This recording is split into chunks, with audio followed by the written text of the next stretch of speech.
नमश्चण्डिकायै। मार्कण्डेय उवाच यद्गुह्यं परमं लोके सर्वरक्षाकरं नृणाम्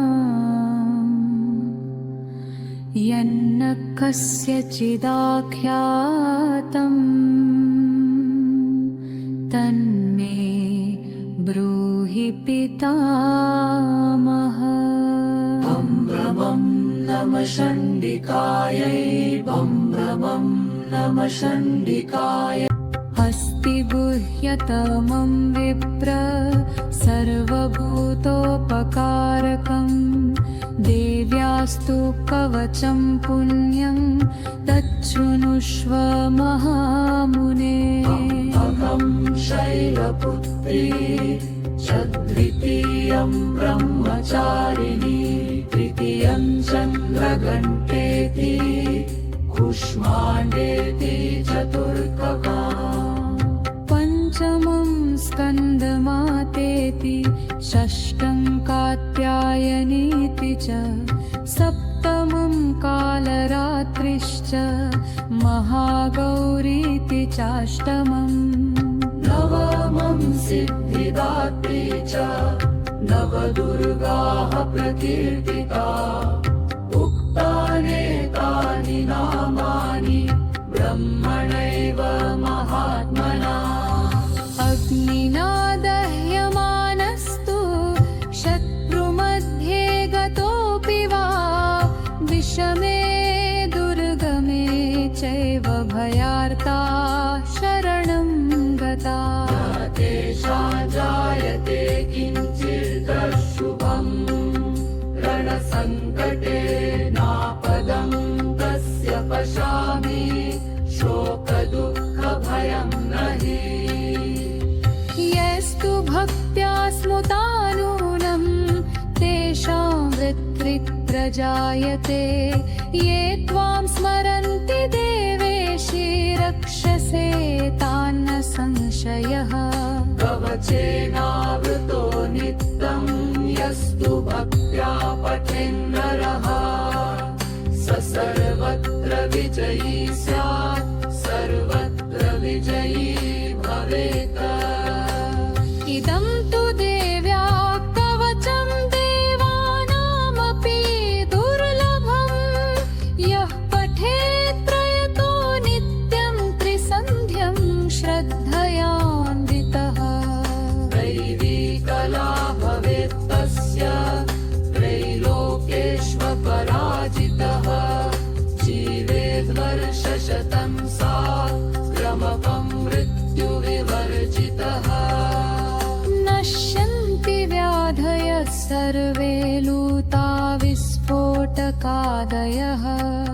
स्थावरं जङ्गमं चैव कृत्रिमं चापि यद्विषम्।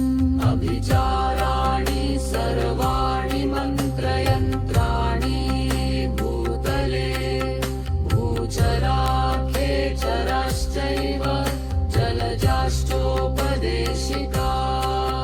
सहजा कुलजा माला मन्त्रिण्यश्च जलोद्भवा सर्वे नश्यन्ति तस्याशु कवचे सती रक्षिते।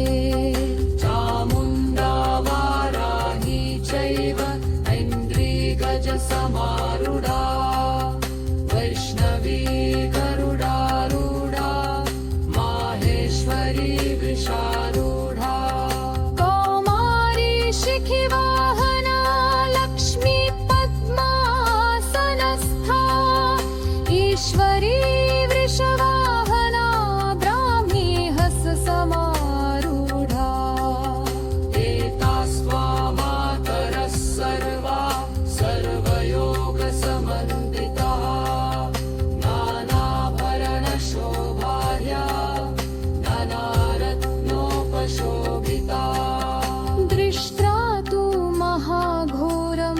शत्रूणां भयवर्तलं रक्षन्तु मां सर्वत देव्यो युद्धेषु सर्वदा राजा रक्षतु मां ब्राह्मी आग्नेयां माहेश्वरी दक्षिणे रक्षतु कौमारी नैऋत्यां वैष्णवी तथा पश्चिमे रक्षतु वाराही वायव्यां चामुण्डा तथा उत्तरे रक्षतु ऐन्द्री ईशान्यां शूलधारिणी त्वं ब्रह्माणि मे रक्षे परस्ताद् वैष्णवी तथा एवं दश दिशो रक्षे चामुण्डा शववाहना जया मे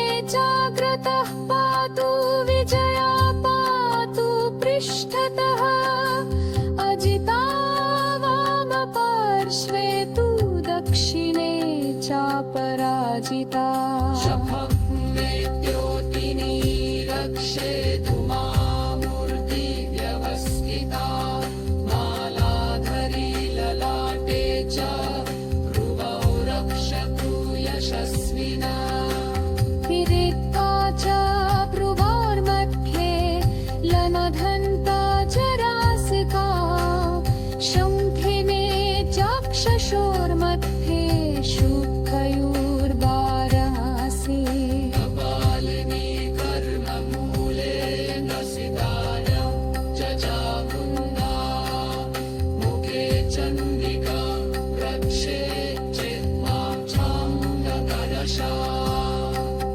देवायां भद्रपाली च स्कन्धयोः खड्गधारिणी भुजारे वज्रभारे हस्तयोर्गन्धिनी तथा तथा शूलेश्वरे रक्षे पक्षो रक्षे गुरुप्रभा हृदयं मलिता देवे उदरे शूलधारिणी नाभौ च कामिनी रक्षे कैकेशरे तथा ॐ नमश्चण्डिकाय उपूरुमि मेघवाहना जननी विन्ध्यवासिनी जङ्घे महाबला तथा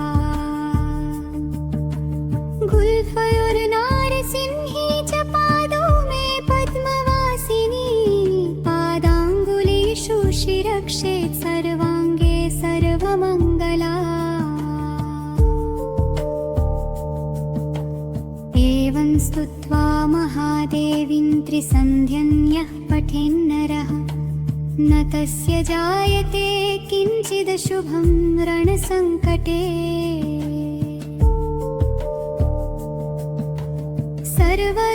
सर्वरोगप्रशमनं सर्वशत्रुविनाशनम् आयुर्वृद्धिकरं नित्यं पुत्रपौत्रप्रवर्धनम्